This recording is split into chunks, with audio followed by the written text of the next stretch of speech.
Hello, how are we today? Good, and yourself? I'm doing all right. My name's Casey. I'm going to be your student physical therapist assistant today. Do you know why you're here? Yeah, I was just recently diagnosed with emphysema. Okay. Do you know anything about the diagnosis? I do not have any general knowledge of it, no. Okay. Do you know anything about family history?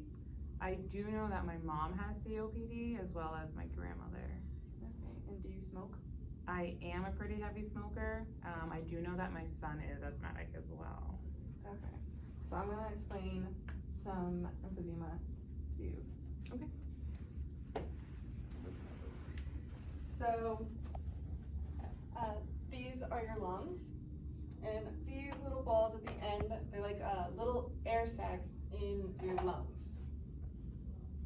So they're called alveoli, and what they do is that when you breathe in, they like inflate, and when you breathe out, they deflate. But when you're smoking, there's more chance to damage them, so they could pop. When they pop, they create more like one big air sac in your lungs. So with that, it makes it more difficult to push the air out.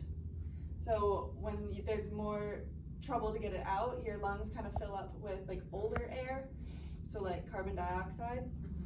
And with that being stuck in your lungs, it's kind of like you're holding it in and you're not breathing out to get in the fresh air. Do you have any symptoms that you're experiencing? So I don't know what you would consider symptoms, but I do know when I'm at the house and I'm cooking, cleaning, I have a hard time keeping up with them and I get pretty tired easily. Sometimes just breathing is kind of painful. Yeah, that's when quitting might be a really good idea. I have this little packet for you. It has all the signs and symptoms on it. We can have ways so it won't get worse. So like you quitting smoking would be a good one, but also avoiding secondhand smoke and other lung irritants like dust or pollen. And then these are the treatments. I'm going to show you a few in a little bit, but this little pamphlet is for you. And on this paper, it could be incentives on why you should quit smoking. And then in here is all the chemicals found in tobacco smoke. So these pamphlets are for you. Right. And then also with emphysema, in like the colder seasons, like when cold and flu season are around, because you have emphysema, you will be more likely to catch a lung infection. So just know, when you know cold and flu season is coming up, maybe get some vaccines, wear a mask, do everything you can to try to avoid it, because that would be not good for you if you caught something like that. And then if you don't quit smoking and your emphysema progresses, your doctor might want to start putting you on oxygen. If your doctor does that, don't up the oxygen without talking to your doctor or let anybody else do that, because if you up the oxygen, you may think that it is helping you, but not only are you upping the oxygen levels, you'll also be increasing your carbon dioxide levels, which could be bad. Okay. But we don't want you to progress to where your doctor needs to put you on oxygen. For now, your doctor might just put you on a bronchodilator, which is a type of medicine that'll help open up your airways so it'll be easier to breathe. But if you do progress, the doctor might put you on like an inhaler to help open up your airways, but the inhaler will also have steroids in it to help with inflammation. But that is why we want you to try quitting smoking. I know you're a very heavy smoker, and I'm not saying to just go cold turkey right now, because I know I've heard a statistic that says it takes about 7 tries to quit smoking. But if you do quit smoking, on these papers that I handed out, there are so many benefits to quitting. Like 20 minutes after quitting, your heart rate can drop back to a normal level. If you just give yourself like 2 weeks, aim to get like 2 weeks, 3 months, your risk of having a heart attack will begin to drop, your lung function may begin to become better. while there is no cure to emphysema, there are some ways that we can help manage it, and by quitting smoking, that could be one. I did not realize that my smoking played such a big part in the emphysema. Do you have any questions before we start your treatment? No, so what is the purpose of emphysema with PT?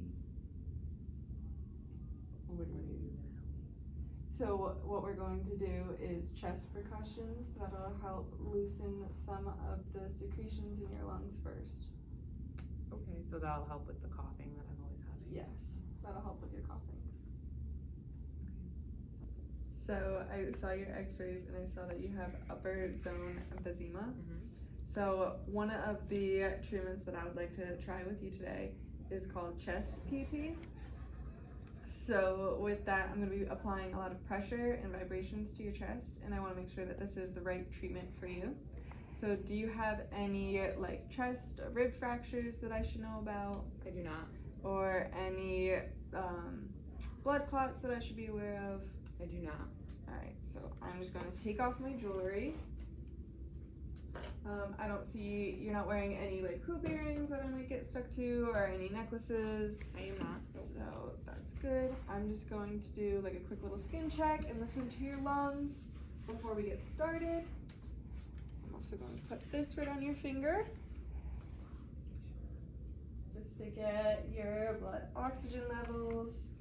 And while that's doing that, I'm just gonna move your shirt. Do you mind? Alright. A quick skin check. You can feel me touching you. Mm-hmm. Okay, looks good. I'm just gonna listen. This might be a little cold. I'm sorry for that. Okay, here I go. Okay, can you take a deep breath in? Again. And one more time. Okay. Alright. Okay.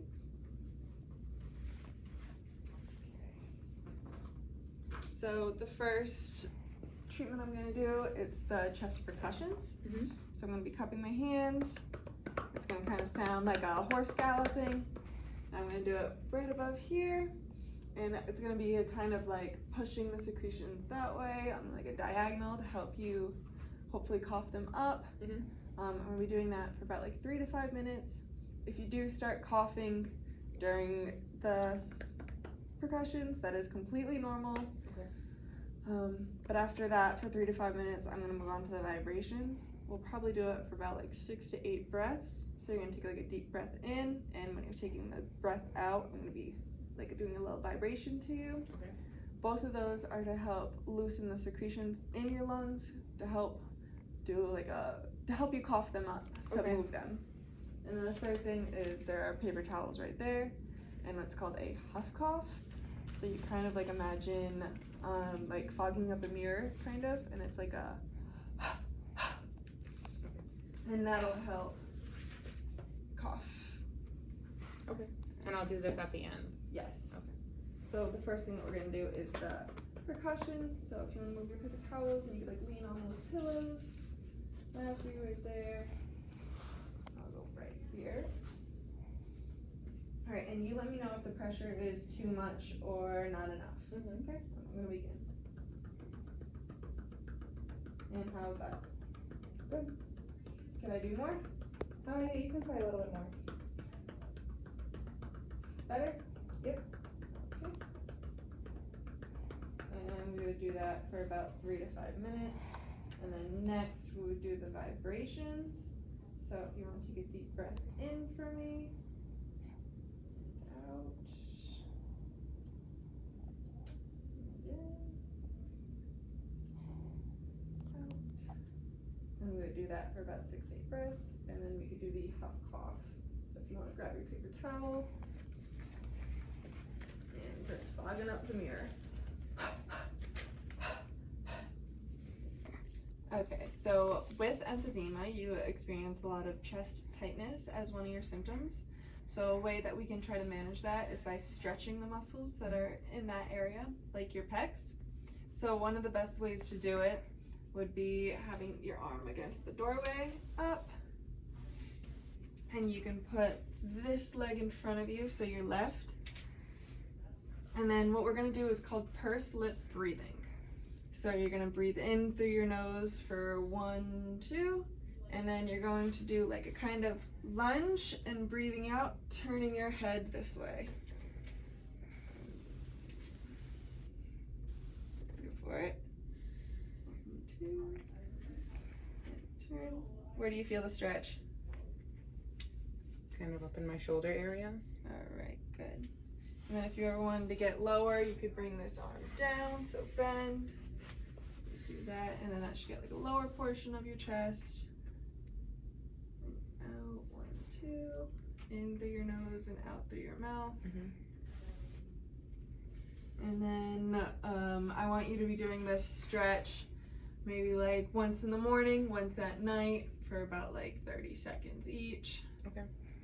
And that's something you could do at home to avoid the chest tightness. Okay. So along with that stretch that we just did and the pursed lip breathing exercise that I showed you that we could do at home, I also want to talk to you about something called energy conservation. Okay. As you said, one of your symptoms were that you're getting more tired lately and, just doing chores around the house, getting tired. So one of the things you could do, it's called energy conservation, which is kind of like pacing yourself more. So like, I know you have a dog at home, so if when you're walking the dog and you're feeling tired, like it's okay to take a second to just like maybe sit down and like take a breath and relax. Or when you're at home and you just had dinner with the kids and you need to like do dishes, you could bring a chair with you to the sink and do your dishes while sitting. Like do the same with brushing your teeth, bringing a chair into the bathroom, brush your teeth while sitting down. Okay. There's just small things like that to help save energy. And then I want to show you this. I don't have this tool with me today, but for the next visit that I see you, it is called the Flutter. So this is what it looks like. And it's a small little device so that when you're breathing out, it's kind of like what I did earlier with the vibrations on your chest. Okay. This will also help cause vibrations and will help you cough up some of the secretions. And we can do this here, and it's a little device that you can take home with you. Oh, perfect. And I'll have that next time we see each other. Awesome.